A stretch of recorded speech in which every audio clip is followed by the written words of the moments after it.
অনুপ্রেরণায় আয়োজিত মিনি সেবাশ্রম শিবিরে একদিনে প্রায় ৩,০০০ মানুষ বিনামূল্যে চিকিৎসা ও ওষুধ পেয়েছেন। বড় চেয়ারম্যান ডাম্পি মণ্ডলের এই উদ্যোগে দুস্থ রোগীদের অস্ত্রোপচারের বিশেষ ও ব্যবস্থা করা হয়েছে। বিনা পয়সায় চিকিৎসা পরিষেবা পৌঁছে দেওয়ার লক্ষ্যে রাজারহাটে শুরু হলো মিনি সেবাশ্রয়। তৃণমূল সাংসদ অভিষেক বন্দ্যোপাধ্যায়ের অনুপ্রেরণায় এই উদ্যোগ গ্রহণ করেছেন রাজারহাটের বড় চেয়ারম্যান ডাম্পি মণ্ডল। বাবলাতলা মোড়ে চালু হওয়া এই মিনি সেবাশ্রয় প্রথম দিনেই নজির করেছে, প্রায় ৩,০০০ মানুষ বিনামূল্যে চিকিৎসা পরিষেবা পেয়েছেন। উল্লেখ্য, গত কয়েক বছর ধরেই অভিষেক বন্দ্যোপাধ্যায় তার লোকসভা কেন্দ্রে সেবাশ্রয় প্রকল্পের মাধ্যমে লক্ষ লক্ষ মানুষের কাছে বিনামূল্যে স্বাস্থ্য পরিষেবা পৌঁছে দিয়েছেন। সেই মডেল অনুসরণ করেই রাজারহাট এলাকায় এই মিনি সেবাশ্রয় সূচনা। ডাম্পি মণ্ডলের সঙ্গে এই মানবিক উদ্যোগে হাত মিলিয়েছে হেলথ ক্লাব এবং তার কর্ণধার সোমা মুখার্জি। এই মিনি সেবাশ্রয়ে সাধারণ চিকিৎসকের পরামর্শের পাশাপাশি প্রয়োজনীয় ওষুধ, বিভিন্ন ধরনের পরীক্ষা এবং রোগ নির্ণয়ের সুবিধা দেওয়া হচ্ছে সম্পূর্ণ বিনা খরচে। শুধু তাই নয়, কোনো রোগীর যদি ছোট বা বড় অস্ত্রোপচারের প্রয়োজন হয় তাহলে সঙ্গে সঙ্গে বিভিন্ন হাসপাতালে চিকিৎসার ব্যবস্থাও করে দেওয়া হচ্ছে এই সেবাশ্রয়ের মাধ্যমে। ফলে অর্থের অভাবে যাতে কেউ চিকিৎসা থেকে বঞ্চিত না হন, সেটাই এই প্রকল্পের মূল লক্ষ্য। এই উদ্যোগকে বাস্তবায়িত করতে গুরুত্বপূর্ণ সহযোগিতা করেছেন বিধায়ক তাপস চ্যাটার্জি। পাশাপাশি সহযোগিতার হাত বাড়িয়েছে হেলথ অ্যান্ড ওয়েলস ও তার কর্ণধার উত্তম বারিক, ঐহো নার্সিংহোম, লোটাস নার্সিংহোম, নারায়ণী হাসপাতাল সহ একাধিক চিকিৎসা প্রতিষ্ঠান ও বহু বিশিষ্ট চিকিৎসক। স্থানীয় বাসিন্দাদের মতে এই মিনি সেবাশ্রয় সাধারণ মানুষের কাছে আশীর্বাদ স্বরূপ। আগামী দিনে আরও বৃহৎ পরিসরে এই পরিষেবা ছড়িয়ে দেওয়ার পরিকল্পনা রয়েছে উদ্যোক্তাদের। মানবিক এই উদ্যোগ রাজারহাটের স্বাস্থ্য পরিষেবার ক্ষেত্রে নতুন দিশা দেখাচ্ছে বলেই মনে করেছেন সাধারণ মানুষ। যে কোনো আমরা রাজনৈতিক ব্যক্তিত্ব বলুন বা যে ব্যক্তিত্ব বলুন, আমাদের একটা জিনিস এথিক্স থাকা উচিত, নিজের ক্ষমতা অনুযায়ী মানুষের পাশে দাঁড়ানো। আমি কোভিডের সময় একটা কথা মানুষকে বলেছিলাম যে অনেকে চিন্তা করছিল এত মানুষের অসুবিধা সবার কাছে পৌঁছে দেওয়া। আমি বলেছিলাম যে যার সামর্থ্য, যারা 1 টাকা ক্ষমতা আছে 1 টাকা নিয়ে পাশে দাঁড়ান, যার 10 টাকা আছে 10 টাকা, তার 10,000 আছে 10 টাকা। তো অভিষেক বন্দ্যোপাধ্যায় একটা নতুন দিশা দেখিয়েছেন। এর আগেও হেলথ চেক আপ ক্যাম্প হতো সারা বাংলা জুড়ে, কিন্তু সেবাশ্রয় একটা আলাদা দিশা দিয়েছে। এলাকার মানুষের কাছে একটা হসপিটাল টাইপের করে দিল, ওষুধপত্র বিভিন্ন ধরনের ডাক্তারকে দিয়ে মানুষকে সঠিক পরিষেবা দেওয়া। এই সেবাশ্রয়ের নাম দিয়ে তিনি বাংলায় একটা নজির সৃষ্টি করেছেন।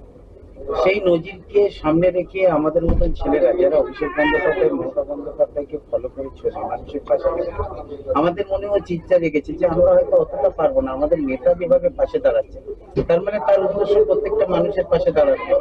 তাই তার উদ্দেশ্যে আমরাও যদি সামিল হয়ে কিছুটা মানুষকে এলাকায় পরিষেবা দিতে পারি, এই উপলব্ধি থেকে সেবাশ্রয়, তখন আমি বেশ কিছু মানুষের সঙ্গে আলাপ আলোচনা করি। আসলে শ্যামাসিং বন্দ্যোপাধ্যায় সোমা ম্যাডামকে আমি দেখেছি মানুষের সাথে সারা বছর ধরে কাজ করে। হেলথ ক্লাব, ঐহো হসপিটাল, কবির আহমেদ ডাক্তার, চোখের ডাক্তার, প্রচন্ড হেল্প করে তিনি। এবং আমাদের লোটাসের দেবজিৎ বাবু এবং সত্যজিৎ, তারা প্রচন্ড হেল্প করে। এবং নারায়ণীর আমাদের একটা কেশব মুখার্জি, তার সঙ্গে যদি সামাজিকভাবে আপনার কয়েকজন ডাক্তার, স্থানীয় কয়েকজন ডাক্তার নিয়ে একটা টিম তৈরি করেছি। বড় সাপোর্ট সমাজে দিয়েছে হেল্প ক্লাব, এবং পরবর্তী দিনে আরো অনেক কাজ করবে। এই আজকে কালকে 2 দিন ক্যাম্পে এখানে প্রায় 3,000 সাড়ে 3,000 মানুষ আজকে স্বাস্থ্য সুবিধা দেখাবে ক্যাম্পে। অনেক মানুষের ইতিমধ্যে আমরা হার্টের কিছু প্রবলেম পেয়েছি, সেগুলো স্বাস্থ্য কার্ডে অপারেশনের ব্যবস্থা করবো। কিছু অর্থোপেডিকের প্রবলেম পেয়েছি, সেগুলো অপারেশন, এবং কিছু দাঁতের অপারেশনের ব্যাপারে আরো কিছু আমরা এখন রিপোর্ট পাইনি, সেগুলো আমরা স্বাস্থ্য করাবো। বা কিছু টাকা লাগলে দর্শনে আমরা দিয়ে তাদের করাবো। আর ওষুধ দেখুন, সব ওষুধ তো সম্ভব না, তবে আমরা একটা সাসপেক্টেড যতগুলো ওষুধ লাগে আমরা মেজার% দিয়েছি, ডাক্তাররা লিখছে, যার যেটা ওষুধ লিখতে সেটাই তো লিখতে, অন্য ওষুধ যতগুলো পাচ্ছে আমরা দিয়ে দিচ্ছি, আর যেগুলো পাচ্ছে না তারা কিনে নিচ্ছে। কিন্তু অসহায় মানুষ যারা আছে, ধরুন এখানে নেই ওষুধ 3-4টে বাদ, সেটা আমরা যার কেনার ক্ষমতা নেই আমরা নিজেরা অর্থ দিয়ে তাদেরটাও কিনে দিচ্ছি। আর নানা ধরনের টেস্ট বিনামূল্যে পরিষেবা দেওয়ার চেষ্টা করি মানুষের পাশে। অভিষেক বন্দ্যোপাধ্যায় সাংসদ হয়ে আমাদের এত বড় নেতাও যদি এইভাবে মানুষের পাশে থাকতে পারে, তার অনুগামী, তার একজন সৈনিক হিসেবে আমরা কেন থাকতে? মমতা বন্দ্যোপাধ্যায়ের অনুপ্রেরণায়, অভিষেক বন্দ্যোপাধ্যায়ের দেখানো পথে, আমাদের সাংসদ, আমাদের বিধায়কের সহযোগিতায়, বর্ষবরণ উৎসব কমিটি, আপনাদের মতন মানুষের সহযোগিতায় আজকে আমরা মানুষকে পরিষেবা করি। এটা মানসিক শান্তি পাবো দুদিন পর, তখন দেখবো এত মানুষকে আমরা পাশে দাঁড়াতে পারবো। এবং এখানেই থেমে থাকা আমাদের উদ্দেশ্য নয়, আমাদের উদ্দেশ্য এই ক্যাম্পটাকে যতটা পারবো নিউটাউন বিধানসভা দিয়ে ছড়িয়ে দিয়ে মানুষের পাশে থাকা।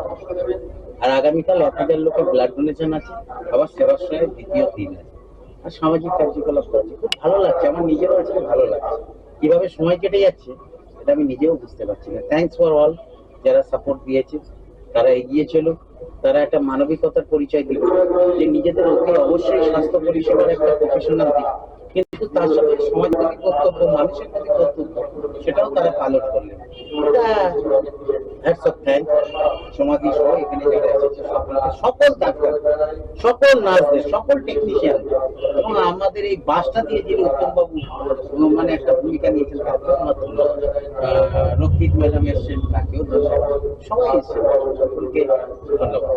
আমাদের সংসদ রাঙ্গানগরের সাংসদ অভিষেক ব্যানার্জি প্রথম সেবাশ্রয়ের পরিকল্পনাটা চালু করেন। আজকে রাজারহাট পৌরসভার বড় চেয়ারম্যান ডাম্পি মন্ডল, আমরা যাকে ডাম্পিদা নামে জানি, মিনি সেবাশ্রয়টা শুরু করেছেন। আমাকে একটা পার্ট হিসেবে মোটামুটি দায়িত্ব দিয়েছেন এই সেবাশ্রয়টা ঠিকভাবে করার। আমাদের হেলথ ক্লাব এবং হেলথ কেয়ার হসপিটালের পক্ষ থেকে এবং উত্তমবাবুর এই বাসটা ভীষণই কার্যকর ভাবে আমরা আজকে মানুষের পাশে দাঁড়াতে পেরেছি। বিনামূল্যে স্বাস্থ্য পরীক্ষা শিবির। দেখুন, আমরা দিদি আমাদের স্বাস্থ্যসাথী কার্ড উপহার দিয়েছেন, এটা একটা অভাবনীয় জিনিস। সেটার সঠিকভাবে মূল্যায়ন করা এবং সঠিক পদ্ধতিতে কাজ করা আমরা আজকে করতে পেরেছি। যেমন ইতিমধ্যে 12টি পেশেন্টের স্বাস্থ্যসাথীর মাধ্যমে স্টেন বসবে এবং ইসিজি দুটো পেশেন্টের বিনামূল্যে। স্বাস্থ্যসাথী মানে বিনামূল্যে আমরা বুঝতে পারছি এটা কার্ড যেখানে আমাদের কোনো পয়সা দিতে হবে না। তো সরকারের এই স্বাস্থ্যসাথী চিকিৎসার স্বাস্থ্যসাথী কার্ডের মাধ্যমে এই সব রোগীদের অপারেশন করানো হবে। দেখুন, আমার কাজ দীর্ঘ 12 বছর ধরে আমি ওয়েস্ট বেঙ্গলের বিভিন্ন জায়গায় free health check up camp করে থাকি। আজ আমার 3টে হসপিটাল পিপিই মডেলে 2 টাকা টিকিট 200 টাকা বেড ভাড়া দিয়ে আমি চালু করেছি, এবং আজকে যে অগণিত মানুষ এখানে সেবা পাচ্ছে সেটাই বড় কথা। একটা কথাই আছে, যিনি প্রেম করে যেই জন সেই জন সেবা চেয়ে। আমরা তো ডাইরেক্ট ভগবানের পুজো করি, যেতে পারি না, কিন্তু হয়তো এই মানুষগুলোর মাধ্যমে আমরা ঈশ্বরকে দেখতে পাই এবং পেতে পারি, এটাই শেষ কথা। এবং ভবিষ্যতেও আমরা যাতে আরো পরিষেবা দিতে পারি তার পরিকল্পনা হচ্ছে। জয় বাংলা। সুমনজি বা তার হেলথ ক্লাব সংগঠন আগামী পরিকল্পনা। দেখুন, আমাদের কালকেও এখানে সেবাশ্রয় আছে এবং পরবর্তী 5 তারিখ থেকে 19 তারিখ অব্দি পার্থ ভৌমিকের উদ্যোগে এবং সৌরভবাবুর তত্ত্বাবধানে ব্যারাকপুর লোকসভায় আমরা সেবাশ্রয় করছি।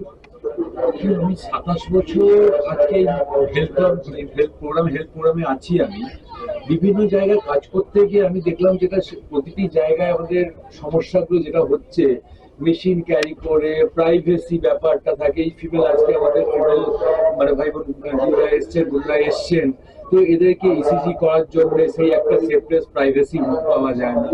আজকে আমরা এক্সরে বিভিন্ন জায়গায় ক্যারি করি, যেই জায়গাটা এক্সরেটা হচ্ছে ছোট্ট একটা এক্সরে, পোর্টেবল এক্সরে নিয়ে আমরা বিভিন্ন জায়গায় কাজ করার জন্য চেষ্টা করি, কিন্তু সেও সাকসেস ভালোভাবে করে উঠতে পারি না। তো আজকে আমার মনে হলো যে এই যে ডক্টর বসার জন্য আমাদের প্রপার প্লেস পেতাম না। তো এইসব চিন্তা ভাবনাতে করে গিয়ে আমি ভাবলাম যদি একটা এমন একটি প্রতিষ্ঠা করা হোক সংস্থা, যেটা আমরা মুভমেন্ট করবো, প্রতিটি জায়গায় মুভ করে গ্রামে গঞ্জে যেখানে মানে হেলথ ক্যাম্পের প্রয়োজন আছে, ফ্রিতে হোক বা পয়সা নিয়ে হোক, যেভাবে যেটা করা সম্ভব আছে সেটা আমরা হেলথ ক্যাম্প গুলো বিভিন্ন এরিয়াতে মুভ করে মানুষের সেবায় আমরা এটা এগোবো। তো এটা করার জন্য দেখলাম যেই সমস্যাগুলো আমাদের রাইজ হচ্ছিল 27 বছর আমার এক্সপিরিয়েন্সের মধ্যে, আমি যেই প্রবলেম ল্যাকিং গুলো পেয়েছি সেইগুলোকে আমি তুলে ধরে এই বাস হেলথ অন হুইলের একটা পরিকল্পনা করলাম। তো এর মধ্যে কি আমাদের রয়েছে এক্সরে, ডিজিটাল এক্সরে 400 mA, যেটা হচ্ছে আমাদের ইন্ডিয়ার ফার্স্ট টাইম আমরা এত হেলথ এন্ড এক্সরে নিয়ে মুভ করছি। তার সঙ্গে রয়েছে আমাদের অডিওমেট্রি রুমটাও আজ অব্দি ইন্ডিয়াতে কেউ মুভ করেনি। আর তার সঙ্গে আমরা যোগ করলাম ECG, PFT lungs function test, ছোট্ট একটি ল্যাব আমাদের রয়েছে। এর মধ্যে ল্যাবটাকে আমরা অ্যাকসেপ্ট জয়েন্ট করে ডক্টরস এবং আই স্ক্রিনিং ক্যাম্প একটা বছরের মধ্যেই আমরা এই মতো কটা বাস আমাদের টোটাল এটা ইন্ডিয়ার প্রথম বাস, মানে এত বড় স্কেলে করা আছে।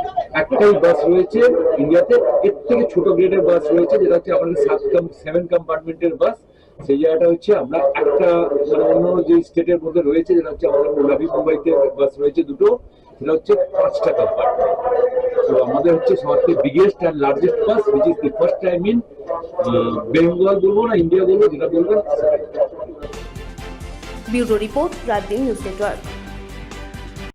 বিজেপি নেতা সঙ্গীত